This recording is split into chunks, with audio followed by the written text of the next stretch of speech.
కామినేని శ్రీనివాస్ గారు గెలవబోతా ఉన్నారు. అలాగే విశాఖపట్నం నార్త్ నుండి పోటీ చేసినటువంటి విష్ణు కుమార్ రాజు గారు కూడా గట్టి పోటీ ఎదుర్కొంటున్నారు.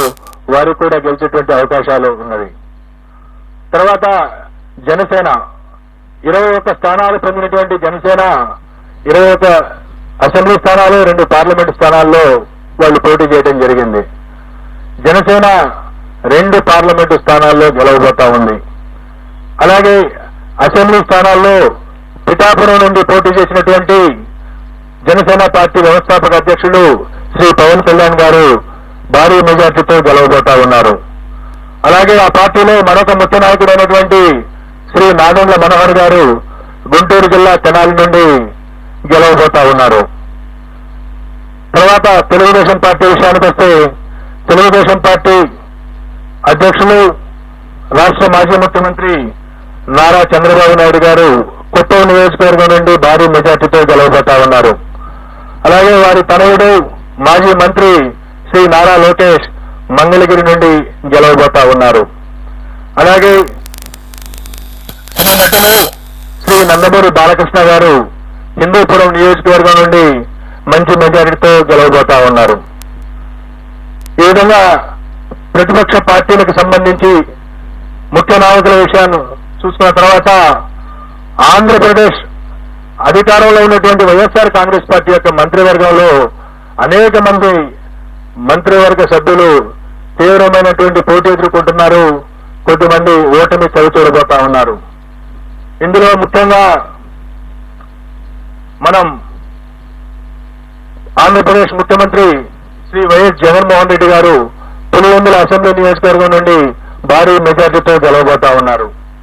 అలాగే సిదిరి అప్పలరాజు గారు ప్రస్తుత మంత్రి పలాస నుండి ఓటమి చవిచూడబోతా ఉన్నారు. అలాగే ధర్మాన ప్రసాదరావు గారు శ్రీకాకుళం అసెంబ్లీ నియోజకవర్గం నుండి వారు గట్టి పోటీ ఎదుర్కోబోతున్నారు. నేను ఎక్కడైతే గట్టి పోటీ అని సంబోధిస్తానో అక్కడ మా మార్జిన్ ఆఫ్ ఎర్రర్ ఏదైతే ఉంటుందో +or-3% కు లోబడి ఫలితం ఉండే అవకాశం ఉంటుంది. కాబట్టి +or-3% ఉన్న దగ్గర నేను గట్టి పోటీ అని సంబోధించడం జరుగుతుంది. అలాగే పీడిక రాజన్న దొర సాలూరు అసెంబ్లీ నియోజకవర్గం నుండి గెలుపొందబోతా ఉన్నారు. అలాగే బొత్స సత్యనారాయణ గారు ప్రస్తుత మంత్రి మాజీ పిసిసి అధ్యక్షులు చీపురుపల్లి అసెంబ్లీ నియోజకవర్గం నుండి మంచి మెజారిటీతో గెలుపొందబోతా ఉన్నారు. అలాగే గుడివాడ అమర్నాథ్ గారు రాష్ట్ర ఐటీ శాఖ మంత్రులు గుడివాడ అమర్నాథ్ గారు గతంలో అనకాపల్లి నుండి ప్రాతినిధ్యం వహించారు. ప్రస్తుతం గాజువాక నుండి పోటీ చేస్తున్నారు. వారు ఓటమి చవిచూడబోతా ఉన్నారు. అలాగే పినిపే విశ్వరూప్ గారు వారు అమలాపురం శాసనసభ నుండి పోటీ చేస్తున్నారు. వారు గెలవబోతా ఉన్నారు. అలాగే కారుమూడి నాగేశ్వరరావు గారు వారు తణుకు నుండి ప్రాతినిధ్యం వహిస్తా ఉన్నారు. వారు రాష్ట్ర మంత్రి. వారు ఓటమి చవిచూడబోతా ఉన్నారు. అలాగే చెల్లిపోయిన వేణుగోపాల్ గారు రాజమండ్రి రూరల్ నుండి ప్రాతినిధ్యం వహిస్తా ఉన్నారు. మంత్రి. వారు కూడా ఓటమి చవిచూడబోతా ఉన్నారు. దాడిశెట్టి రాజా వారు తుని అసెంబ్లీ నియోజకవర్గం నుండి ప్రాతినిధ్యం వహిస్తా ఉన్నారు. వారు గెలవబోతా ఉన్నారు. అలాగే పొట్టు సత్యనారాయణ రాష్ట్ర దేవాదాయ ధర్మాదాయ శాఖ మంత్రులు వారు తాడేపల్లిగూడెం నుండి వారు పోటీ చేసి ఉన్నారు. వారు ఓటమి చవిచూడబోతా ఉన్నారు. అలాగే శ్రీమతి తానేటి వనిత ప్రస్తుత ఆంధ్రప్రదేశ్ యొక్క హోంశాఖ మంత్రులు వారు గోపాలపురం నుండి గెలవబోతా ఉన్నారు స్వల్ప ఆధిక్యతతో. అలాగే జోగి రమేష్ గారు ప్రస్తుత రాష్ట్ర మంత్రి. వారు పెనమలూరు నియోజకవర్గం నుండి గతంలో పెడన నియోజకవర్గం నుండి శాసనసభ్యులుగా ఉన్నారు. ఈ ఎన్నికల కోసం పెనమలూరు నుండి పోటీ చేశారు. వారు గట్టి పోటీ ఎదుర్కొనబోతా ఉన్నారు. అలాగే అంబటి రాంబాబు గారు గుంటూరు జిల్లా ఇప్పటి పల్నాడు జిల్లా సత్తెనపల్లి నియోజకవర్గం నుండి ప్రాతినిధ్యం వహిస్తున్నారు. రాష్ట్ర జలవనరుల శాఖ మంత్రులు. వారు గట్టి పోటీ ఎదుర్కొనబోతా ఉన్నారు. అలాగే శ్రీమతి విడుదల రజని గతంలో చిలకలూరుపేట నియోజకవర్గం నుండి ప్రాతినిధ్యం వహించారు. ప్రస్తుతం గుంటూరు పశ్చిమ నియోజకవర్గం నుండి పోటీ చేస్తున్నారు. వారు గట్టి పోటీ ఎదుర్కొంటున్నారు. స్వల్ప తేడాతో ఓటమి చవిచూసే అవకాశం ఉంది. శ్రీ మేరుగ నాగార్జున గారు గతంలో గుంటూరు జిల్లా వేమూరు నియోజకవర్గం నుండి ప్రాతినిధ్యం వహించారు. ప్రస్తుతం ప్రకాశం జిల్లా సంతనూతలపాడు నుండి పోటీ చేస్తున్నారు. వారు గట్టి పోటీ ఎదుర్కొంటున్నారు. వారు స్వల్ప ఆధిక్యతతో గెలిచేటువంటి అవకాశం ఉంది. అలాగే ఆదిమూలపు సురేష్ గారు గతంలో విద్యాశాఖ మంత్రిగా, పట్టణాభివృద్ధి శాఖ మంత్రిగా పనిచేస్తున్నారు. వారు ప్రస్తుతం కొండేపి అనేటువంటి నియోజకవర్గం నుండి పోటీ చేస్తున్నారు. వారు స్వల్ప ఓట్ల తేడాతో ఓటమి చవి చూసే అవకాశం ఉంది. అలాగే కాకాని గోవర్ధన్ రెడ్డి గారు ప్రస్తుత రాష్ట్ర వ్యవసాయ శాఖ మంత్రులు సర్వేపల్లి నుండి పోటీ చేస్తా ఉన్నారు. వారు గెలిచేటువంటి అవకాశం ఉన్నది. అలాగే బుగ్గన రాజేంద్రనాథ్ రెడ్డి గారు ఆర్థిక శాఖ మంత్రులు, వారు కర్నూలు జిల్లా డోన్ నుండి ప్రాతినిధ్యం వహిస్తా ఉన్నారు. వారు గెలిచే అవకాశం ఉన్నది. రాష్ట్ర ముఖ్యమంత్రి కడప అసెంబ్లీ నియోజకవర్గం నుండి పోటీ చేస్తా ఉన్నారు.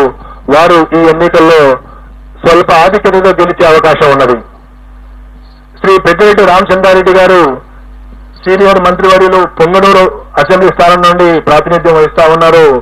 వారు ఈ ఎన్నికల్లో భారీ మెజార్టీతో గెలిచేటువంటి అవకాశం ఉన్నది. అలాగే శ్రీమతి ఉషశ్రీ చరణ్ అనంతపురం జిల్లా పెనుగొండ నుండి పోటీ చేస్తా ఉన్నారు. వారు అతి స్వల్ప తేడాతో ఓటమి చవి చూసేటువంటి అవకాశం ఉన్నది. అలాగే గుమ్మనూరు జయరాం గారు, వారు వైఎస్ఆర్ కాంగ్రెస్ పార్టీ వైఎస్ జగన్మోహన్ రెడ్డి గారి మంత్రివర్గంలో మంత్రిగా ఉంటూ సీట్ల సర్దుబాటులో వైఎస్ఆర్ కాంగ్రెస్ పార్టీ నుండి బయటికి వెళ్లి తెలుగుదేశం పార్టీలో చేరి అనంతపురం జిల్లా గుంతకల్లి నుండి పోటీ చేయడం జరిగింది. తెలుగుదేశం పార్టీ అభ్యర్థిగా వారు గుంతకల్లి నుండి ఓటమి చవి చూడనున్నారు. అలాగే శ్రీమతి ఆర్కే రోజా ప్రముఖ సినీ నటి అండ్ మంత్రివర్యురాలు, వారు చిత్తూరు జిల్లా నగరి నియోజకవర్గం నుండి ఓటమి చవి చూడబోతా ఉన్నారు.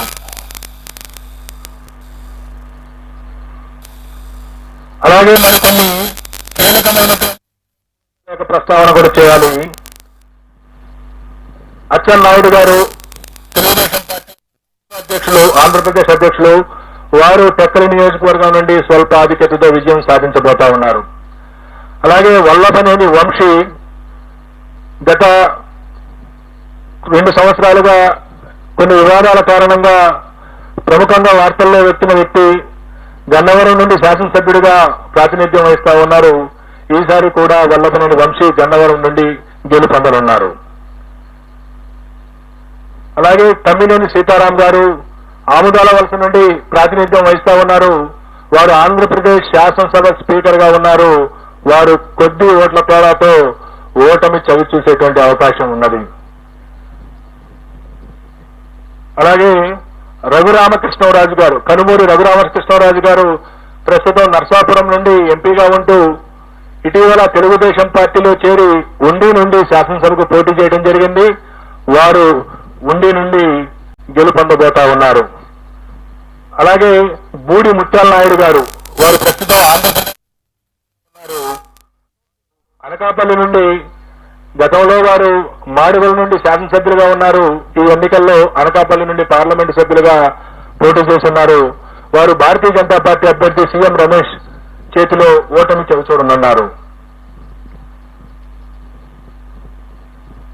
అలాగే వైఎస్ఆర్ కాంగ్రెస్ పార్టీ యొక్క ముఖ్య నాయకులు శ్రీ విజయసాయి రెడ్డి గారు, వారు నెల్లూరు పార్లమెంటు నుండి పోటీ చేయడం జరిగింది. వారు నెల్లూరు పార్లమెంటు నుండి ఓటమి చవిచూడబోతా ఉన్నారు.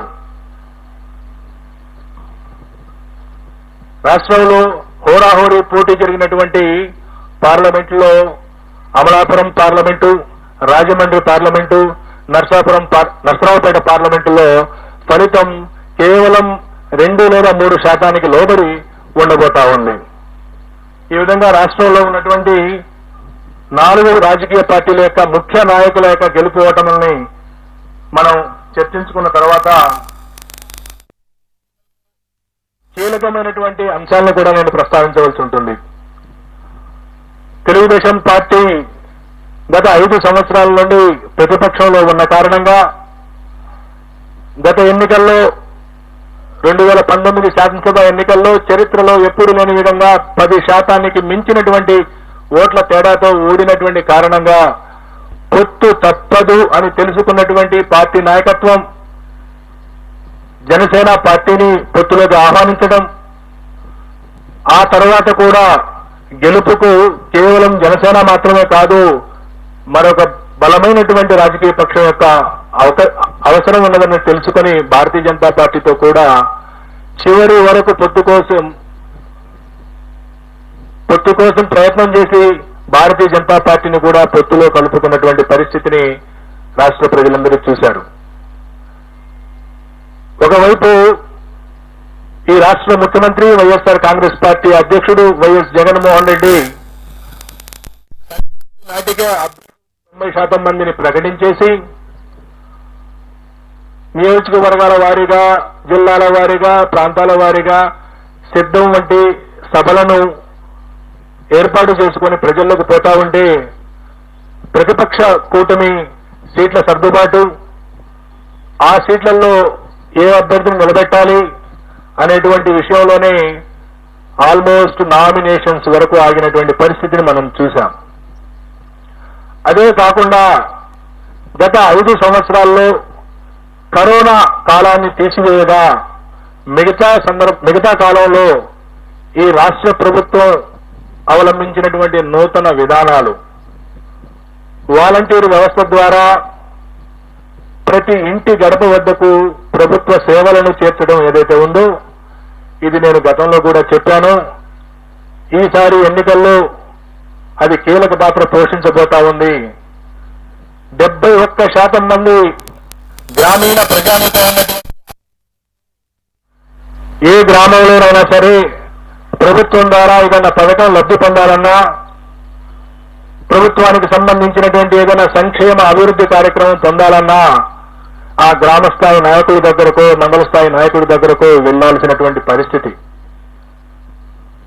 ఈ వాలంటీర్ వ్యవస్థ ద్వారా ఆ పరిస్థితి నుండి మార్పు తీసుకొచ్చినటువంటి వైరాన్ని ఈ రాష్ట్ర ప్రజలు అభినందించారు.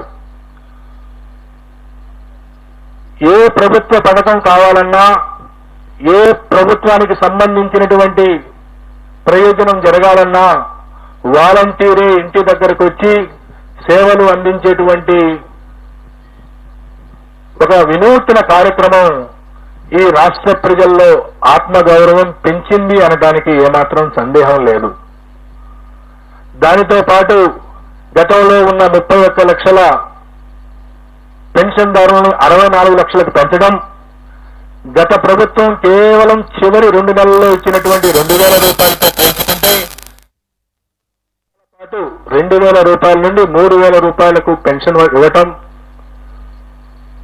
దీంతో పాటు గ్రామ సచివాలయ వ్యవస్థ ద్వారా అనేక రకాల ప్రభుత్వ ప్రయోజనాలను మన గ్రామం వద్దకే తీసుకొచ్చారనేటువంటి భావన గ్రామీణ ప్రాంత ప్రజల్లో పెరగటం, వీటన్నిటికి మించి ప్రతి 2 నెలలకో 3 నెలలకో మహిళల ఖాతాల్లో ప్రభుత్వం జమ చేస్తున్నటువంటి వేలాది రూపాయలు గ్రామీణ ఆర్థిక వ్యవస్థ విషయంలో, గ్రామీణ ప్రజానీకం ఆర్థికంగా వారికి వెసులుబాటు కల్పించే విషయంలో ఈ ప్రభుత్వం విజయం సాధించింది.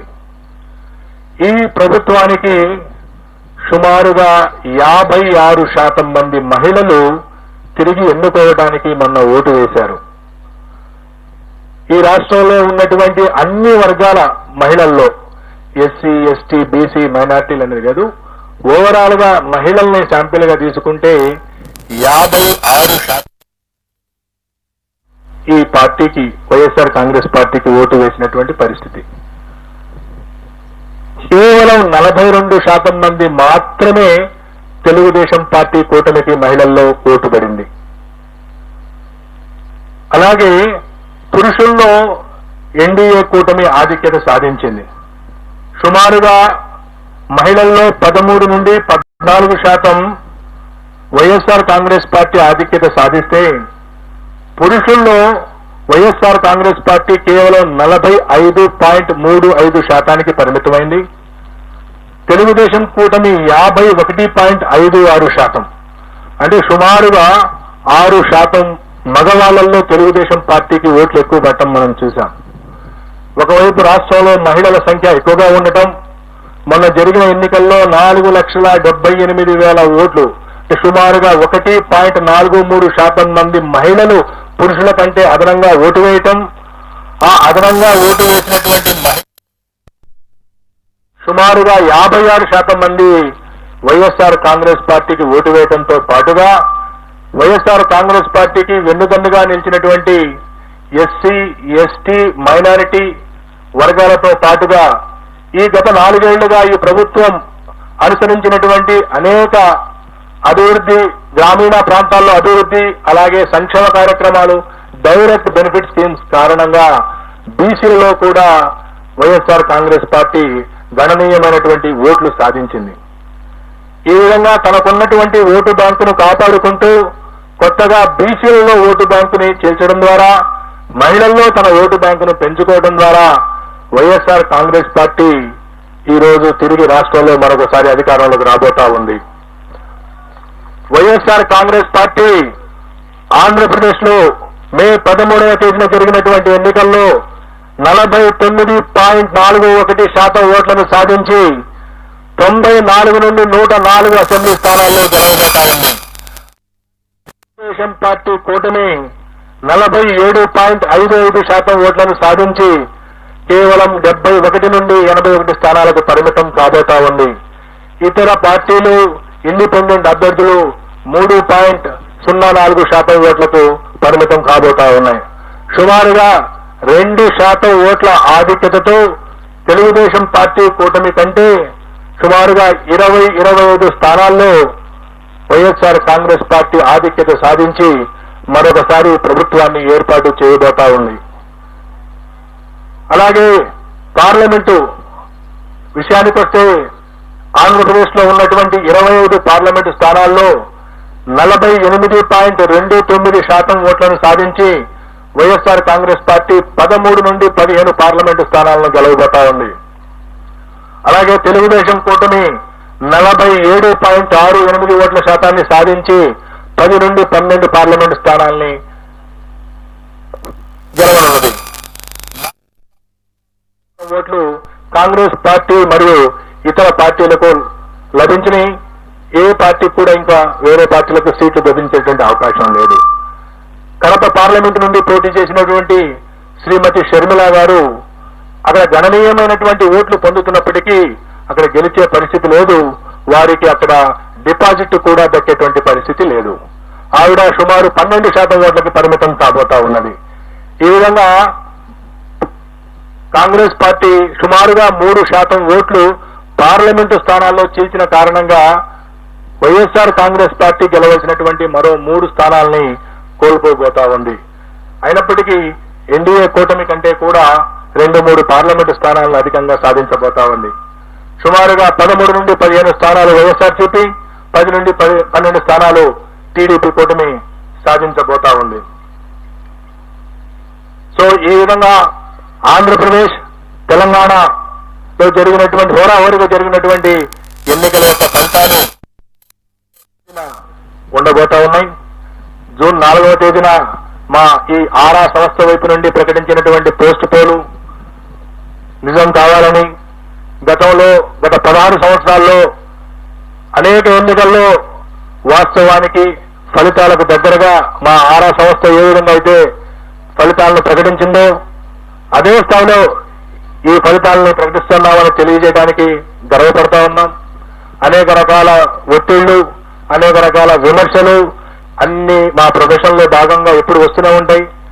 ఎప్పుడు కూడా ఎటువంటి ప్రభావాలకు లోను కాకుండా సంస్థను సంస్థగా, మేము నమ్మినటువంటి వృత్తిని వృత్తిగా భావించి ఎన్నికల కంటే ముందు ఏదైనా లీకులు ఇవ్వమని ప్రకటించమని ఎన్ని రాజకీయ పార్టీలు కోరినప్పటికీ ఎక్కడా ప్రతిస్పందించకుండా, ఒక్క ఓటర్ను కూడా ప్రభావితం చేయకుండా పోలింగ్ ముగిసిన తర్వాత సుమారు 21-22 రోజుల తర్వాత మేము ఈ ఫలితాలని మీ ముందు పెడుతున్నాము. కాబట్టి ఈ ఫలితాలు ఎవరూ కూడా ఎటువంటి ఫలితాలు వచ్చే వరకు, 4వ తేదీ ఫలితాలు వచ్చే వరకు ఆందోళన చెందవలసిన అవసరం లేదు. మరీ ముఖ్యంగా బెట్టింగులు లాంటి ప్రమాదకరమైనటువంటి వాటి జోలికి పోవద్దని చెప్పి మీడియా ద్వారా రాష్ట్ర ప్రజలందరికీ విజ్ఞప్తి చేస్తూ ముగిస్తున్నాను. ధన్యవాదాలు.